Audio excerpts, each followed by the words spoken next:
This episode of Profiles in Risk is brought to you by InsurTech Connect Las Vegas. The legendary ITC is coming back to Vegas October 14 to 16 at the Mandalay Bay Casino. ITC is the largest InsurTech conference in the world by a long shot and the absolute cannot miss event of the year. We never miss it, neither should you. Register today using our discount code INSNerd200. Again, that's INSNerd200 and see you in Vegas, baby. And when you're there, look for me. I'm the guy with the red top hat and ask me for a magic trick. Hello and welcome to Profiles in Risk. This is your sleep-deprived, although I slept fairly decently yesterday, and overly caffeinated host, Tony Cañas, the Mad Hatter of insurance. And today I have with me Murtaza Ali, co-founder and CEO at Symphony. How's it going today? Thank you for joining me. It's doing very well. Thank you so much for having me. I'm glad we're able to make this happen. My pleasure, my pleasure. So we met at InsurTech Insights in New York, the second largest InsurTech conference in the US after ITC, and a really, really, really awesome one. And at the largest InsurTech conference of the spring and of the East Coast. Huge fan of InsurTech Insights. And this particular year, you actually met me in purple, not in red, because this particular year I was under contract with another InsurTech who had hired me to do magic at their booth, and it went really, really well. So for the listeners, if you run InsurTech, I am available, and I'm a professionally trained magician. I'm a professionally trained magician who speaks insurance. I am available to be hired to do your booth at whatever conference.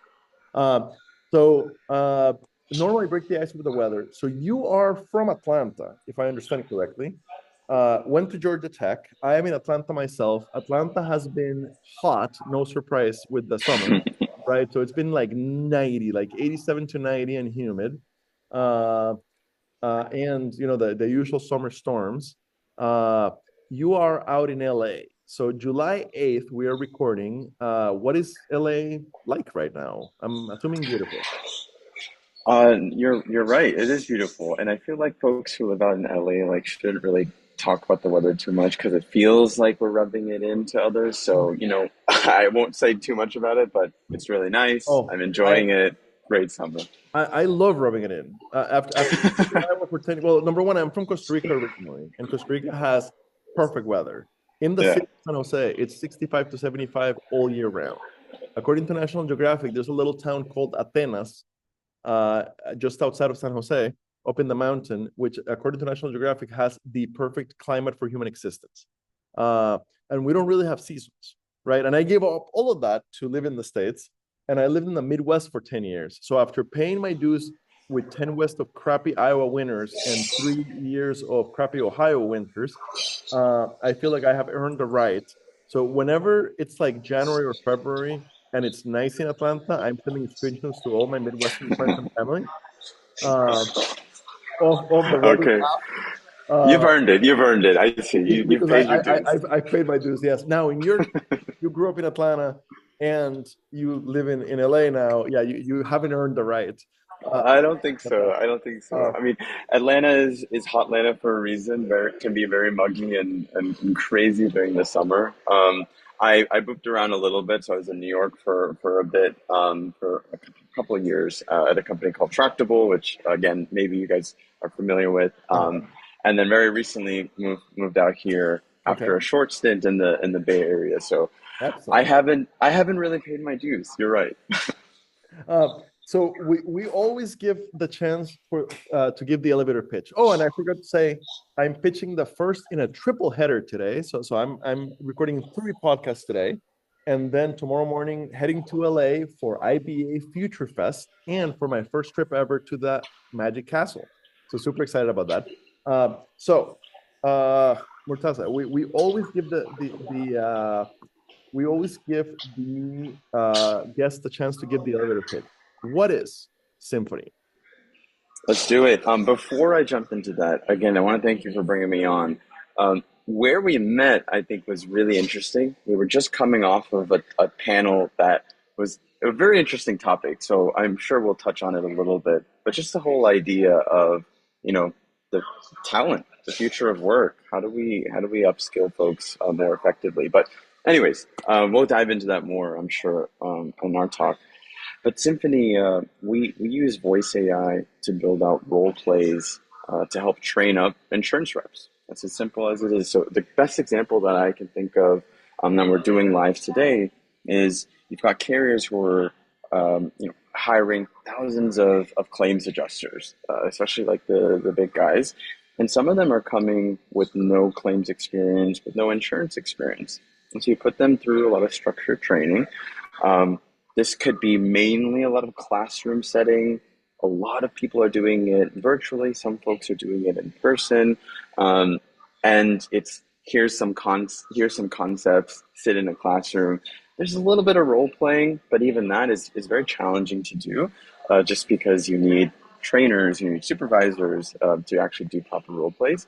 And then you get thrown out into the wild and say, "Hey, hopefully you can fly. Hopefully you can just watch other people. You can uh, get some coaching when you can, and that's it." And so at Symphony, what we're doing is we're using voice AI not to change up the process in the live claims workflow. We really care about the human element of insurance. And so we'll build out personas that a rep would actually interact with in the job. So a policyholder, this could be someone, young who's a bit frightened. It's their first accident, and you have to have a conversation with them at first notice of loss. It could be a shop estimator, 20 years experience. You're negotiating an estimate back and forth. They're part of your DRP. Okay, we can build this persona of someone who's aggressive, who's going to fight tooth and nail for every line item on the estimate. Or we can do even more complex scenarios like an attorney. You're maybe negotiating a bodily injury settlement with someone who's got a ton of experience and who is out to get every single dime. So we're building out these fully dynamic voice AI agents. So these reps, when they're going through training, can have full conversations. They feel it's very human-like, and they can practice. How do I actually do the job? How do I do pieces of it? How do I do the whole thing? And then after every interaction, they'll get feedback on how they performed. And we go really deep here of not just looking at the emotional intelligence, but in your communication, but the content. Are you actually following the processes that a great adjuster will go through in this particular scenario? You're going through the little details to make sure you get to a fair resolution. So yeah, that's Symphony. I know I went a little bit over there, No, that this but is it's fantastic. I took copious notes, and this is very close to my heart and very close to my experience. I'm kind of uniquely qualified. Out of all the interviews I've done, I'm kind of uniquely qualified for this one. So I'm very excited for this one. Okay. let's do it. So I my background in insurance. I started in the Farm Bureau Claims Call Center, Farm Bureau Express Claims Call Center, Farm Bureau of Iowa. And they did an amazing job in my training. In fact, I ended up starting Insurance Nerds, a blog about insurance careers and technology, eventually this podcast, and I ended up writing the book on how to engage and retain millennials in the insurance industry, a lot of what I talked about in the book, especially in orientation, was basically how Farm Bureau did it, because they really taught us about insurance. They really taught us about Farm Bureau and how it's different from Progressive and Geico. They really taught us about like the policy language. They really taught us how to grow our insurance career. Like they taught us a lot, and it left a deep mark on me. And very quickly, I was able to turn that experience in 14 months. I ended up getting a job at Nationwide, much larger company. I went from West Des Moines, Iowa to Des Moines, Iowa. So just a few miles away. And that second job was not a call center job anymore, but I got to see the call centers at Nationwide. And oh my God, they were awful, absolutely awful. And for a long time, I thought that this was a nationwide problem with Big N Nationwide, the company Nationwide. The more that I grew into the industry beyond Nationwide, I realized it's not a nationwide Big N problem, it's a nationwide little N problem. We have lots and lots and lots of issues training new people. And historically, we're just not good at it. Basically, a lot of the training program. Here's a little history that goes. I'm not old enough. I'm only 42, and I've only been in the industry since 2009. but I chat with a lot of people who've been in the industry for a long time. A lot of the fancy training programs that the industry had, which were really built during the era of lifetime employment, died to the '09 recession, and they never came back. And some had died before, but many died to the '09 recession. And since then, we've kind of been stealing talent from each other for the most part. Then COVID happened. And now we got the whole remote thing. And ultimately, we have not gotten good at training remotely. And not only that, even in person, it's a patchwork. Some companies, some departments to be exact, right? So yeah, if you go into the underwriting training program at CNA or at Swiss Re or at Gen Re or at several other companies that have an underwriting training program, you are going to get magnificent training. If you go through the financial leadership rotation program that I went through at Nationwide, you are going to get magnificent training. That is a drop in the bucket of the amount of people that we hire, right? If you're coming into the industry with a risk management degree, you've got great background to learn the rest of insurance. 90% of us don't have that. So basically, ultimately, we pretend that we have this great training. The reality is the majority of people we hire entry level into the industry, the majority are claims or sales or customer service. They're coming in, they can barely spell the word insurance. They might have a college degree.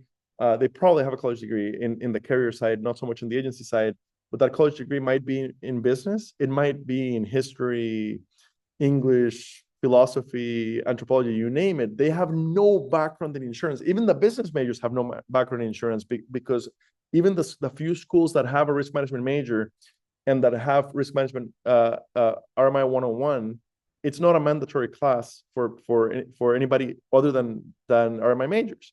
Only a couple of schools make it mandatory. Those are the schools that have really big RMI programs. That's why they have really big RMI programs. So anyway, basically, we hire a bunch of kids anybody younger than me. We pretend, oh, we gave them 12 weeks of training. No, you taught them how to use your crappy systems for 12 weeks, and you taught them a little bit of customer service. You taught them nothing about insurance. You taught them nothing about the product. You taught them nothing about like you taught them very little, right? And part of it is the crappy systems, so that take a long time to train on. We're investing on that. Part of it is the fact that you have a very little chance, very small chance of actually keeping that person for a long time. So why would you invest in that person? So we have this revolving door in the entry level. And most of those people just leave the industry and they swear never to come back, and they tell all their friends to not come work for us. And a few of those people get lucky and they have great training. A few of those people get lucky and they find me and insurance nerds, and we help provide them the right guidance through chatwithtony.com, the YouTube channel, et cetera, et cetera, et cetera. But very few. So I'm gonna get off of my soapbox, my pulpit, right?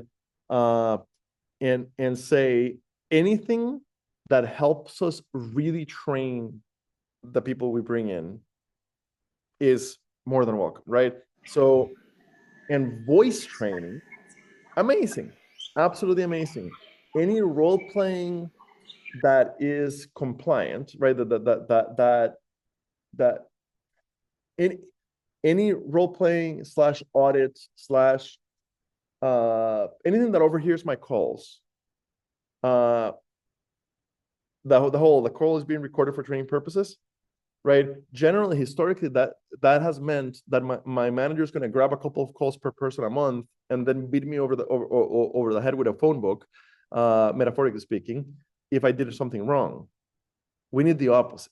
We need an AI coach that listens to my calls and that helps me get better in a positive way, right? And that allows me to role play. So if that's what you're building, amazing. And yeah, we'll have some classes, we'll have some other stuff. But what I really loved is I quote, "We really care about the human element." I don't love that you call it human element, but you're a Silicon Valley guy. You're an engineer from a Georgia Tech and a Silicon Valley guy. I can't blame you.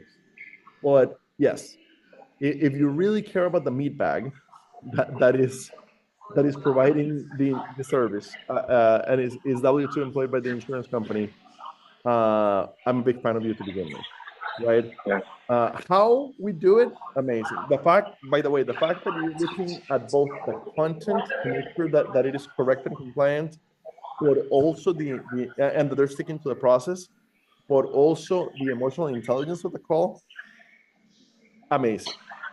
Yeah. So yes, um, what I don't know how deep into this you are. So depending on how deep you are, different set of Yeah. questions. Well, let me All right. touch on Yeah. a couple of things, and then I'll touch on also how deep you are. First of all, like yes, everything you said, spot on. I think it's actually really great that we're having the opportunity to speak because you're one of the few people I've talked to that have had a really pleasant experience in training.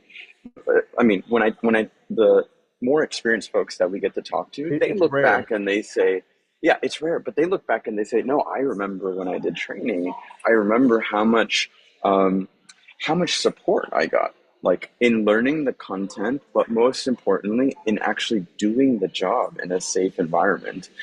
Role plays is nothing new. I've even come up with some novel concept here. Like it happens in all facets of our lives, in all jobs that we do, in every interaction.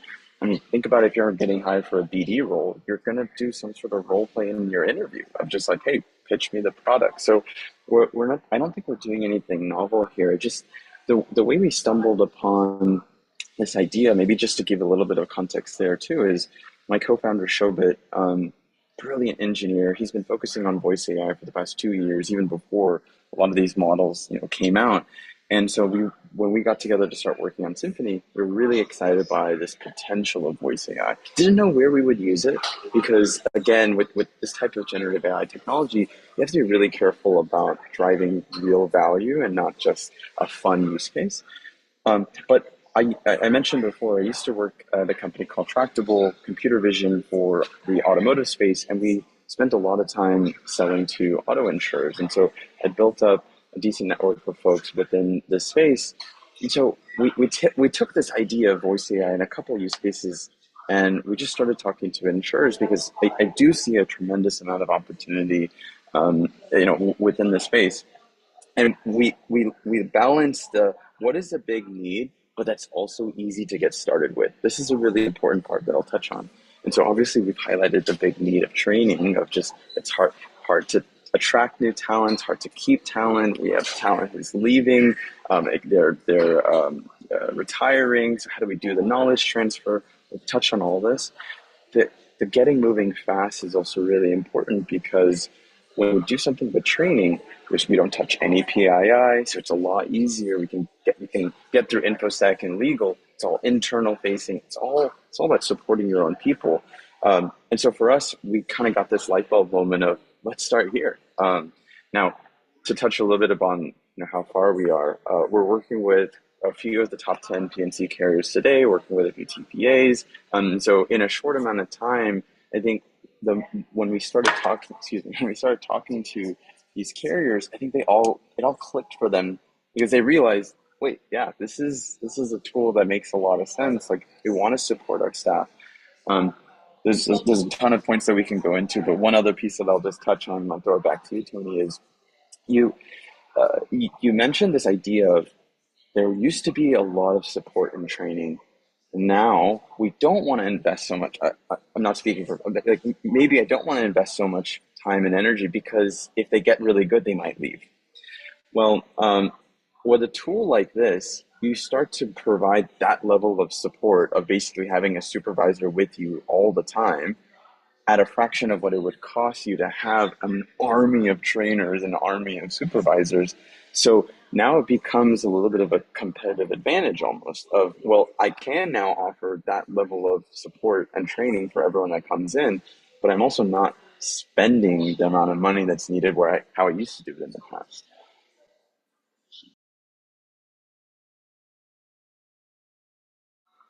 I think yeah. So you're already deep into this, which I love. Um, so definitely want to talk about implementation, pricing philosophy, that kind of stuff. But before we go into it, I want to address. So I call it the CEO versus CFO dilemma. right? So the CFO saying, what if we invest in our people and they leave?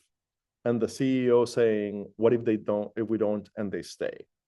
And I'm not in those rooms where those conversations happen, but it definitely feels like for the last couple of decades, the CFO has been winning that conversation, right? Now, insurance is better than most publicly traded companies because we have a lot of mutuals and we have a lot of companies been around for a long time. But yeah, there's this pressure. The entire American business environment, legally, educationally, et cetera, my MBA, everybody's MBA, et cetera, all we get trained to do is manage for short-term financial performance. And in a world with no lifetime employment, why would you invest in people, right? And the in the long term, basically, like, I believe that the only solution that the companies that will win long term are the whether they're publicly traded or mutuals or whatever, are the ones that train you well enough, like train your people well enough so that they can leave, and then treat them so well that they stay. I think it's the only way. It's also the hardest, Yeah. right? I really like that. I sorry, I don't mean to jump in. I Yeah, get really no, excited by this. always, Um, like you're never interrupting. I'm an extrovert. I can talk forever. You have to interrupt to get a but word. I really like how you said that because you're right. You want to train them up so they can move in. I love that a lot. And I this would is not a Tony original idea. Warren Buffett, or I really don't know. Anyway, continue.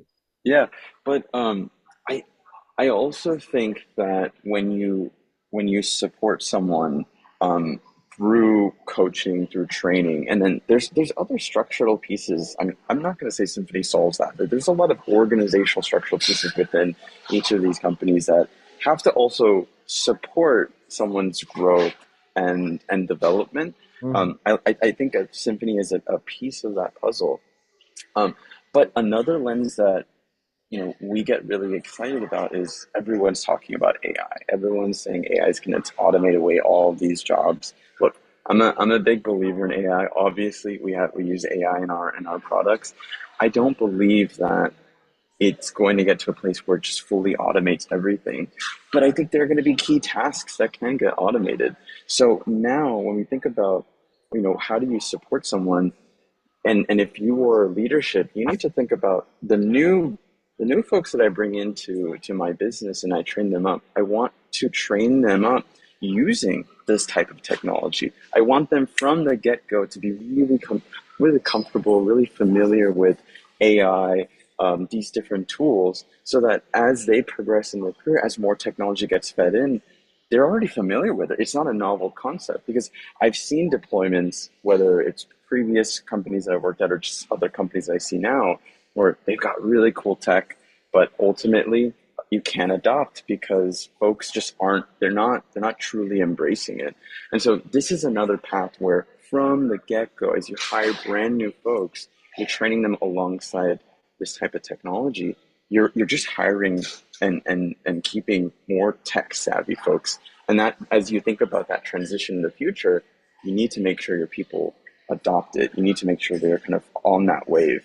And so that's another kind of addition that I like to add on is you want to support people. Yes, you want to train them. Yes, all that makes a ton of sense, but add in the lens of technology as well, because that's not going anywhere. And that, if anything, it's going to come in more and more. So part of the reason that at the beginning I said I'm uniquely qualified for this interview is because on one hand, I've got my passion for developing people, my day job as a recruiter. I wrote a book, now two. The second one hasn't come out yet, but basically two books about this topic. And because of running this podcast for the last year and a half, all I talk about in the freaking podcast, 2 to 3 hours a day, is AI, right? So I'm a non-technical guy, but you guys are driving me crazy because all you talk about is AI, right? And I get it. You have to call yourself an AI company to be able to raise. I get it. And I've asked plenty of you guys, both on on the recording and sometimes after the recording, like we finish the conversation and we debrief when the podcast is going out and that kind of stuff. And I've asked plenty of you guys, are you going to put us out of a job? And the answer continues to be no. We're going to give you superpowers, right? So given that, from the perspective of an insurance carrier, insurance broker, insurance whatever, you have to think of your people in a different way, because you'll still need them. Rob Galbraith, the author, a good friend and the author of The End of Insurance as We Know It, said and continues to say, domain knowledge will never go out of style, right? Understanding insurance will never go out of style. But in order for them to be able to perform at the level of the superpowers that you guys are creating for us, they need to learn how to use those superpowers. And they need to be comfortable with them. And it's the second time I tell this story on the podcast, but basically recently, I went to magic school twice this year. Jeff McBride School of Magic and Mystery, #1 magic school in the world. First, I went to their master class, and then I went to their summer camp just a couple of weeks ago. So the master class, 7 days, 10 or 11 professional magicians, a couple of retired executives who have done magic for a long time and now use magic in their keynote speaking. One 18-year-old girl whose dad is a professional magician who was there in the class, and Tony, who's a part-timer, right? So there was a conversation over lunch where Julia, the 18-year-old girl, is talking to her dad, Jasper, and basically they're talking about ChatGPT. And Jasper, like, she suggests that he use ChatGPT for something. And Jasper says, yeah, I know that I need to learn how to do that. And she says, you literally just talk to it. For us, anybody who's older than 15, older than 20 especially, our entire interaction with computers before 3 years ago, you had to learn how to use it. Right now, we're going into a world where you just talk to the damn thing, and it gets smarter by the day, right? But still, there is a significant level of AI literacy that is important, because even though you just talk to it, you have no idea what to ask of it, right? Yeah, I think, and the way that I look at it is, the technology will continue to advance and advance, and you're right, it's going to get to the point where it's as if I'm talking to another human to get a task done versus having to program or code or click buttons to get to a certain place. So when I think about the tool and like how leaders should think about, bringing in AI, like, yes, bring in certain tools and figure out how to use, like, interact with it. But as a baseline, people just need to be familiar with it. People just need to know that it exists and know how to interact with it to some degree. If we bring it back to Symphony for a second, like, all you're doing is we're using AI to kind of replicate how training used to be done in the past, which is, I learn, practice I do, the more confident I get, the more I build up my comprehension and competency. That's it. That's just it's a linear path that you go on. And so what happens is, you've got folks, and this is what we've seen. I can't name any of the names, but for some of the carriers, we always collect feedback from our end reps, and we get this comment consistently across all of our customers, which is, this tool is great. Like, thank you so much, X carrier, for using this tool. Like, you get this type of advantage a little bit because you're bringing in this technology, and it's just interesting. It's fun to interact with the voice AI, and it's non-threatening, because at the end of the day, it's you're getting familiar with this tool. You're interacting with an AI. It's acting like a human, so you're learning how to handle these conversations that you're about to have on your own. But, like, in the future, as more tools come into play, you're gonna be like, oh yeah, this makes sense. Like, I know how AI works. I actually got to do this when I got trained up. So when you do introduce a tool that starts to, like, automate a piece of it, I'm not scared. Like, this is going to make my life so much better. I love it. Absolutely. Implementation. So what is the implementation like? So we see you at a Sure. conference, we listen to this episode, we go like, oh my God, we need this. What is the implementation like? So it's pretty straightforward because we don't deal with any PII. We can get started relatively quickly. We have an anonymized library of scenarios that an adjuster would go through. And by the way, this is a tool that's not just for claims, but anything within insurance, whether it's underwriting, sales, you name it. Anyone that's interacting with an external stakeholder, whoever that is, there is some process to doing that well. We can simulate that. And so what we like to do in the beginning is, all right, tell us what part of your training should we start with? The easiest way is if you already have a structured training program, let's just replicate that. Let's like beef it up by adding more skill practice. An even easier way is like if you're already doing some role plays today, let's replace that and use Symphony, and then let's just add more scenarios to it. So it's typically a couple of weeks process where we're just helping you build out these hyper custom simulations, because that's the other thing, Tony, is every carrier is different. We don't want to come in saying you have to do it exactly our way. We're happy to tell you kind of best practices, but we want to do what you want to do. You've got some special sauce. Let's make sure we bring that to life. And that could be in the way that you want to train. It can be your processes, the way that you want to share feedback. All that is customizable. So in a couple of weeks, what we're doing is building out these scenarios. We're spending time to build out the rubric. And maybe I can take a quick second on this piece because Absolutely. this is really important. The rubric is basically assessing what good looks like. What I've noticed is when we work with a lot of these carriers, you have some that have an established process, an established rubric of like, this is good. I know very clearly all these steps. We have other carriers that they think they have it, and then they talk to supervisors, and everyone has a different opinion of what good looks like. I can see that. And so what we do is it adds a little bit of extra time, but it's a really worthwhile exercise where we make sure to get alignment across multiple stakeholders within their business of, hey, multiple people give us thumbs up that this is your established process. And the reason why that's important is because now anyone who goes through an interaction gets graded on that rubric. So couple of weeks of process of building the scenarios, building out the rubrics, customizing pieces of the platform so that your reps can go in and click on your courses, and then we can go live. It is an iterative process, so we continue to build more. We continue to tweak the rubrics. We make changes within the platform. There's a lot that we will continue to do, but getting started takes about a couple of weeks. One other thing that I'll mention is we help out in the beginning to build out these scenarios, but we also have a no-code scenario builder. And so now your L&D teams, your instructional designers, your supervisors, your folks in operations, they can go in and build out their own custom role-play simulation. And why this is cool is what we've seen is, the tool is really helpful for folks that are new folks you're putting through training, or maybe internal, like hires where someone is going from one level of adjusting to now starting to handle bodily injury claims or bodily injury with attorneys, right? But then there's also just folks who are in the live workflow.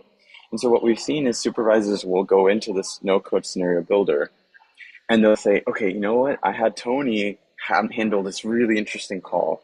I want the other 7 people on my team to also interact with it. So I'm going to build out that role play, and then everyone else can try it out. So they're getting to get exposed to like these unique types of cases without actually having to see it Fantastic. live on a call.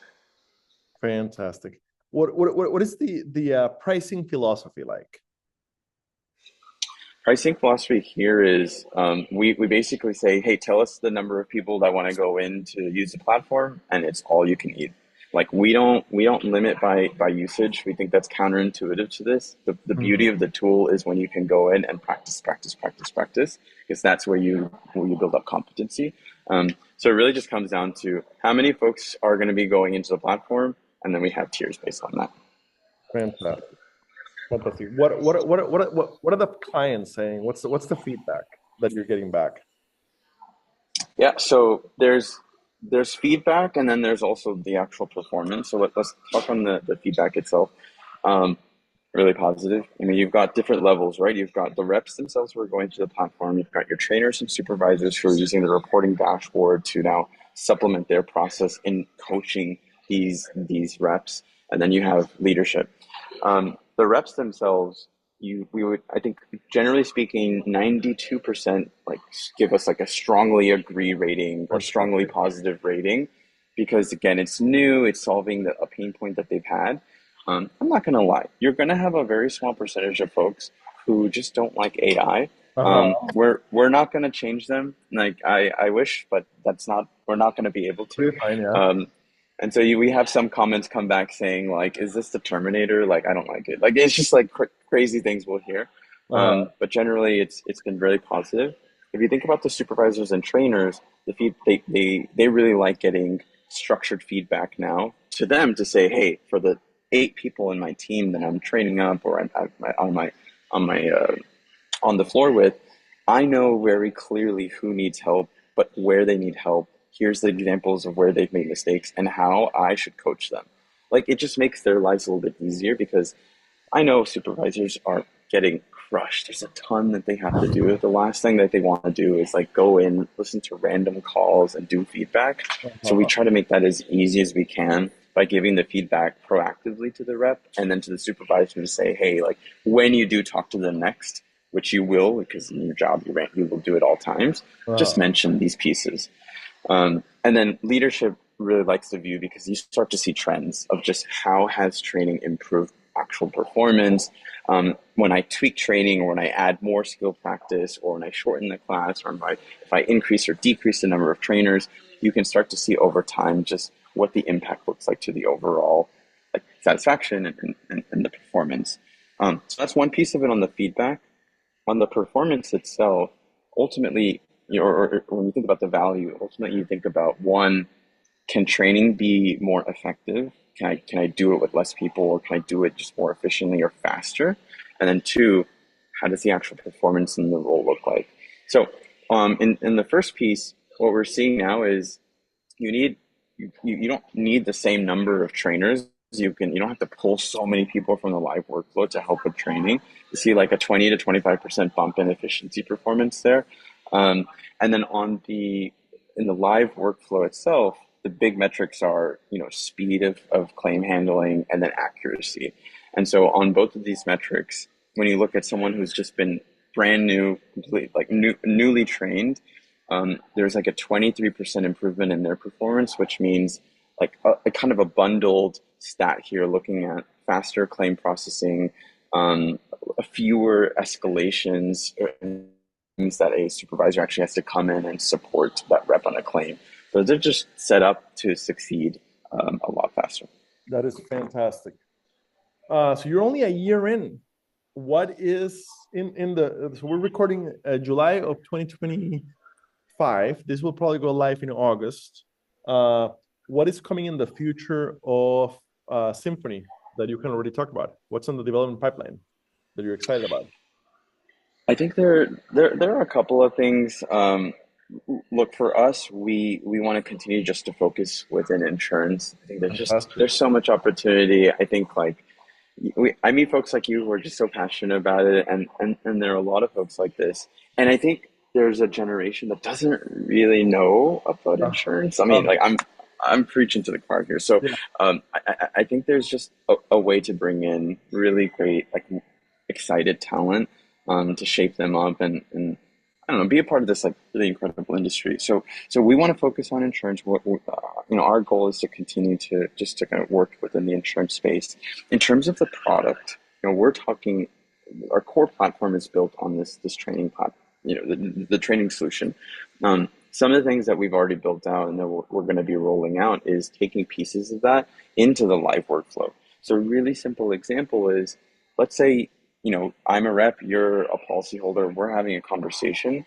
I'm gonna have I'm gonna, use an older reference, but like a Microsoft Clippy kind of who's giving me guidance on the call of how do I handle this. So the AI is not gonna intervene with the customer. We're gonna keep that separate. This is purely an additional resource for the rep to say, oh shoot, like what was I supposed to say again? Oh, okay, cool. Like AI is giving me some of that tips, but to make sure I'm handling everything on one call effectively, efficiently, getting all the information I need so I don't have to like call them back again. So we have some of these real-time guidance tools that we've built that we'll start to launch. But those are some of the more immediate things that we're going to be focused on. Running out of time today, so we've had a great conversation. So kind of the last question, I'm curious, the origin story. How did you realize that this was a need within insurance and that you were the right people to bring this to insurance? I think it was just a combination of uh, being interested in the insurance space, having excitement for AI and especially like voice AI, and then luck. Like that's a big part of it. As we start talking to folks within our network, the talent piece. I'm not gonna lie, like there are some folks when we talk about talent, they dismiss it because they think, oh, why are you focusing on talent? Like just automate everything. That's what you should spend time on. And I feel like people are missing the mark. They don't understand that Absolutely. that's not just gonna happen. And even if it does, like it's not gonna happen overnight. Like that's crazy. And And, by and the you way, still let's pause super quick. If sure. it happened, okay, what we will have is a societal slash civilizational collapse, especially in this country where the only logical solution to a fully automated society or a mostly automated society, right? If we struggle when unemployment goes up to 8%, uh, and the traditional path to stay ahead of unemployment is education, the day that stops working because 60, 70, 80% of white collar jobs can now be done by automation, the logical conclusion of that is an extremely rich society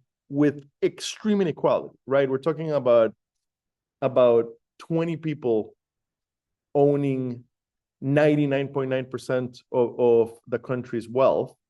Uh, and coming from a developing country, let me tell you, that does not end well, right? Extreme inequality does not end well.